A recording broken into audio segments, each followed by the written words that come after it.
Let's see if we can get legend today. But first, I want to tell you guys the top 10 good habits that I learned in Dota 2.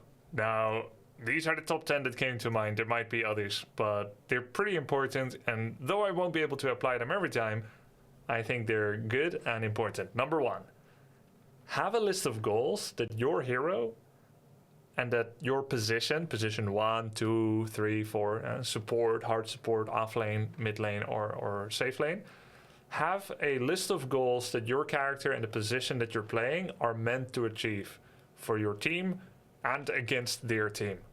Who to kill? When is the power spike of your hero's level? Like which talent or which skill level is particularly important? What is the power spike of your items? As soon as I get Scythe of Vice on Tinker, I'm going to start joining fights. Or the moment I get Blink Dagger on Earthshaker, that's where I need to roll a couple of heroes. Or when I get BKB on auto attack, like attack build Razor, that's when I'm going to go in. And not before. I will take only the lowest hanging fruit. Only the lowest hanging fruit before BKB. Because if I misjudge and I have a bad fight, I'm done for. So you need to be really aware of that when you can join fights. There are heroes that can skirmish all the time, like Snapfire or Clockwork. They can continually skirmish and try to set up some fights, but still they work with their hook shot, with their the Snapfire ult. I forgot what it's called, the spit. Those ults still matter, but not more than like than Faceless Void with Chronosphere. Like if you're Faceless Void and all you have is Mask of Madness or Hand of Midas, and you don't have Chronosphere, you don't have Maelstrom yet, and your team is like, let's go, I smoke you, let's go and hunt them. Just nope the hell out of there. So be very clear when you want to fight and stick to it with discipline, whatever happens. There's a great deal of variance in every game of Dota 2 pubs. The variance of like an amazing position 4 support behind you or position 5, and then a terrible one that is just masquerading as a support, but it's actually a core, or they're just bad. And then they can be like really well-intentioned people that want to work together, but they ask the position 1 to join early and you're not ready and it screws up your game.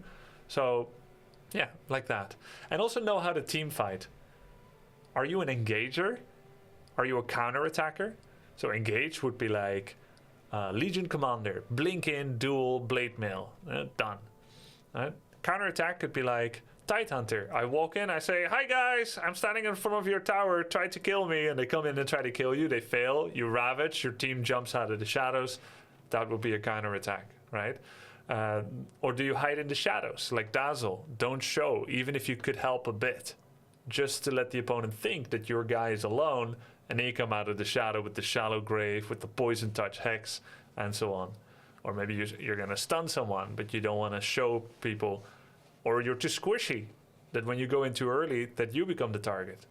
And maybe you could be a position 3 Sven, or position 1 Sven. You don't want to go in first, because you're going to get that doom from the enemy doom. So you want to go in second, no matter what. It can be tough, but you need to understand these things about your character. And so, yeah, have a list of goals for how you want to play the game, basically.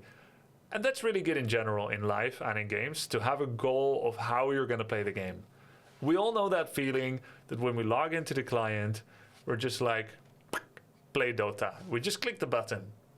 And that's it. No much further thought. And then once we get into the lobby, that's when we start thinking.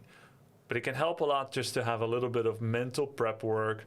Who do you feel like playing? What are your goals with those heroes? And so on. Number 2. Dota 2 is a team game, so cooperate with your team to achieve goals. This also, by extension, means try not to piss them off with your emotive, reactionary verbalization and typing, right? So the moment you start saying, if you do this again, I'm going to go AFK and I'm going to break my items, you're already working on a way to losing. Even if you feel like it is justified because they did X and Y, keep in mind, everyone on your team, they may not be your friends, but at the moment, they're your best resource. Getting the most out of them is important.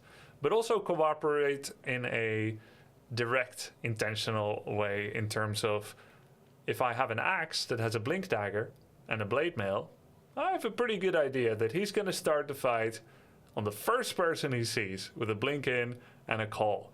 If he's a little better, he'll wait longer until he sees multiple people grouped. But in my experience, it could just be the first guy. So if I'm Klinks and I'm standing behind him, and I feel like he's got 70% of an enemy hero's damage inside himself with Blade Mail and the taunt and the counter helix, then all I need to do is hit that person 4 times. I shouldn't use Gleipnir and I shouldn't use Burning Barrage, because that may be my blow up combo for a second target.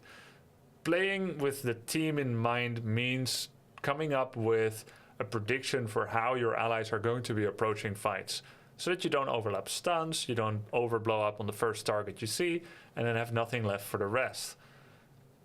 Dota is a team game. Point number 3.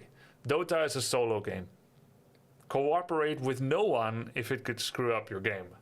If you don't got Chronosphere and you're faceless, you don't have a lot of items yet, don't go. If you are a Nature's Prophet, position 1, and you're poorly understood, and your team is asking you to go and get kills, and you just want to farm for 30 minutes, and you have a 90% win chance of when you do that, because you play him a lot, and you keep winning, but people are like, Nature's Prophet, report, grief, this and that, then you're doing the best thing for your team by playing entirely solo. You may even have to mute them in order to keep your sanity. Same thing could be true if you're a Naga Siren. Maybe you're cutting away 3 creep waves of creeps underneath the enemy's forts, underneath the enemy's barracks.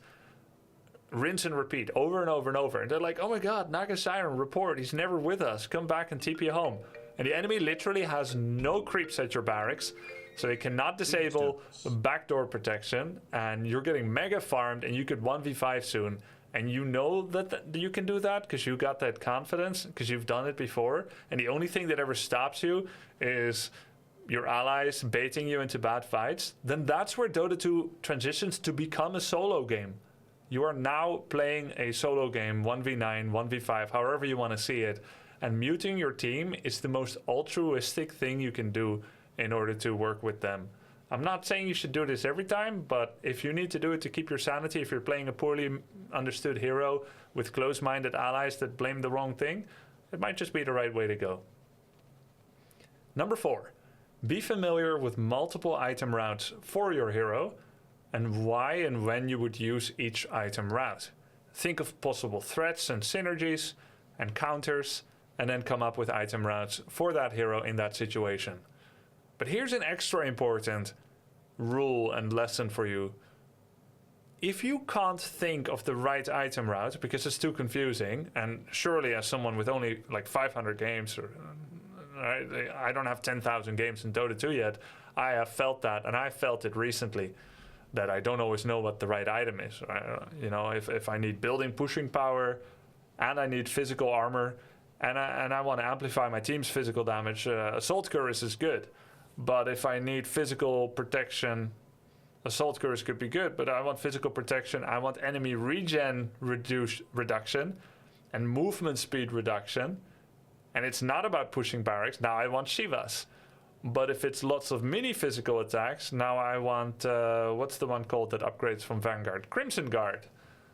And then there's other way. If I only need physical protection for one target, it could even be Lotus, or what's that called? Solar Crest. Like so Solar Crest can be used on allies or only on enemies. Anyway, the point is there's many different items for many different purposes. Sometimes there's a small overlap, but it can be confusing. Here's my extra tip. If you don't know about multiple routes, have an item route that you would do by default no matter what. If you were blinded to your enemy team, if you don't know what your allies are building, always play the same build. This could mean that you're building an Assault Cuirass when your ally already is, and that wouldn't be good. But it's good to have a default go-to to fall back on a comfort progression rather than being stun locked into paralysis because you cannot make a choice. That's all I'm saying. And this is not as ideal as doing the right thing, but it's better than doing no thing. So if you always build Falcon Blade on your core, but you have a Crystal Maiden, so you essentially didn't need the mana, then that isn't optimized, but it's still fine, because at least you did so confidently and fluidly, and you went from Falcon to the next, you've done it 100 times, and it's fine. So that will be my final tip with that. Number 5, follow and trust in the most valuable players on your team. If your mid player is popping off and looking for kills, join them to help set it up if you're position 4 or 5 or even 3, right? Even 1 if you're nearby and it doesn't hurt your farm too much. But if your mid player is dying a lot and early and whining, like a hypothetical Tinker maybe yesterday. Let's say if hypothetically he died at level 3 and he started whinging, and then he died again at level 4 and he called all of us smooth-brained, and then he died again at level 5, despite me helping him, that might just ruin my game as well as a support, when we were actually doing really fine in top lane and in bottom lane. So now it just went from bad to worse. So don't follow the weakest player on your team that is the loudest and the complaining the most. Try to instead amplify the power of the strongest players on your team, the most promising, where you can go and get kills together. That may create more space and reprieve for your weak player, because now they're being left alone and they cannot handle the pressure, than if you were to join the weak player and they still underperform in the 2-on-2 that you are now trying to create. So identify, and this can be at any phase in the game. This could be at 5 minutes, this could be at 10 minutes. Identify the better player on your team and cooperate with them more. Trust their calls more, trust their smokes more, and trust their engages more, and so on. Number 6, mute and don't trust the toxic players on your team or the feedy players on your team. Now, toxic is of course subjective. Toxic to one player may not be toxic to another. The most important metric is that if you're realizing that your game is being thrown off by someone else because of their calls or their voice chat or something, it can be good to just try to shut that out and focus on playing the best. It's tough for people to focus on many different things, and if you're needing your concentration to play properly and someone is throwing you off, you're doing everyone a favor by focusing on just hearing game sounds. Number 7, if you're frustrated after a game in Dota 2, and has anyone ever been frustrated after a game in Dota 2? I have. Sometimes a little bit, sometimes a little bit more. If you still are, then it is never. Oh, nice for you guys. Nice. Yeah, I have been. I'm more mortal than you guys, I suppose. Wait to queue into another game. If you're recognizing that you're hitting play game very quickly after a game, let me tell you that as an armchair internet PhD psychologist, that means you're trying to erase the memory of the last 1 hour by replacing it with something of the next 1 hour. But that does not work, because you are still fuming about the last game. Until you're no longer fuming, you should do yourself the favor of not hitting play Dota yet. However you choose to fill that time. You can try to rationalize what happened, you can try to learn from what happened, or you can just take your mind off of it for a bit. I don't think this tip is going to work for most of you. I think people like spam queuing. But it is wise if you care about your game quality and not taking out the trash that you just received, the mental trash, and dumping it on someone else and yourself in the next game. Number 8. When ahead, urge your team to play safely by not over-pushing and not getting overconfident, and for example setting up a surround around their base, around their high ground, and bleeding them dry, and farming the map with vision and defending vision together with everyone. This is usually a higher win chance than trying to end it. And by extension, always go for megas rather than trying to do the hero call and going for the throne. Megas is safe and wins automatically by itself. Hero calls on throne lead to hilarity and throwing. When you're behind in the early game, point number 9, let's say in the first 5 to 20 minutes and you're behind, try to urge your team and to discipline yourself to play separately. It's very common psychologically for people to say, when they're losing, the enemy is always together. We're not playing together.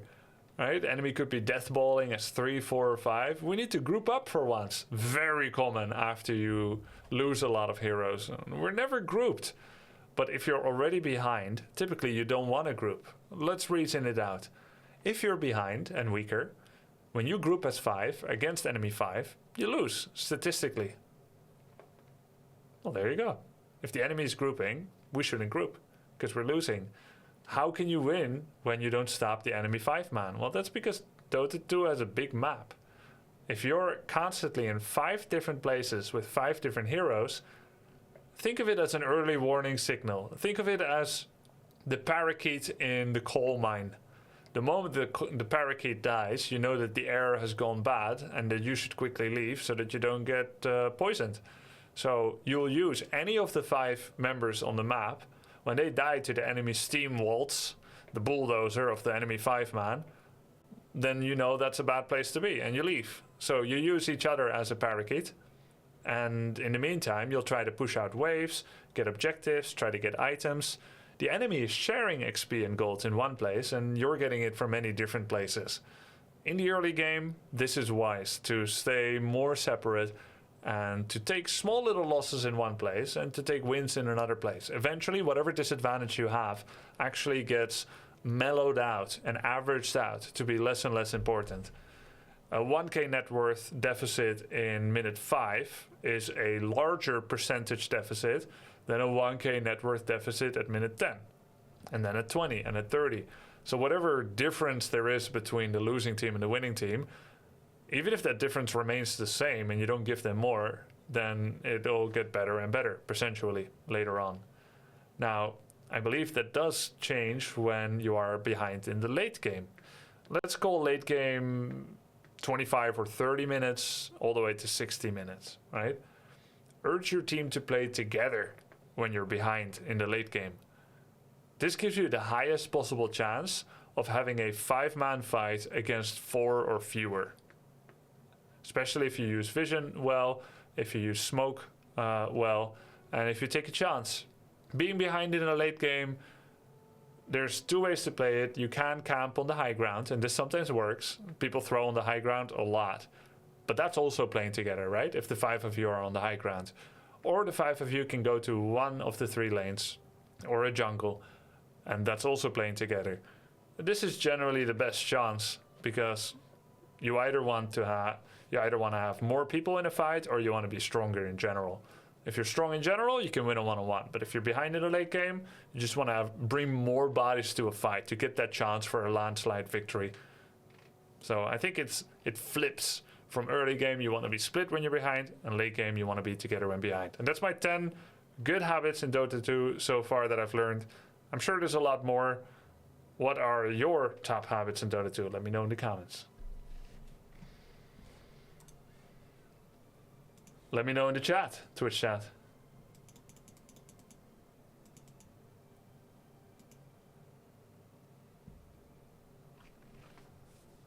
My top habit in Dota 2 is not to play Dota 2. Nice.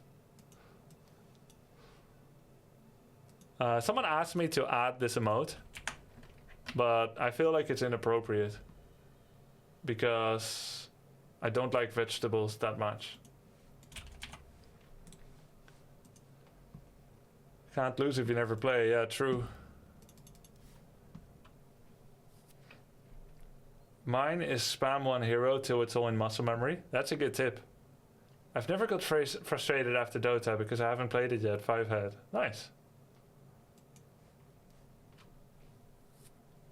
Don't play ranked solo ever, and if you do what Grubby said and mute everyone in every game. That's my best tip.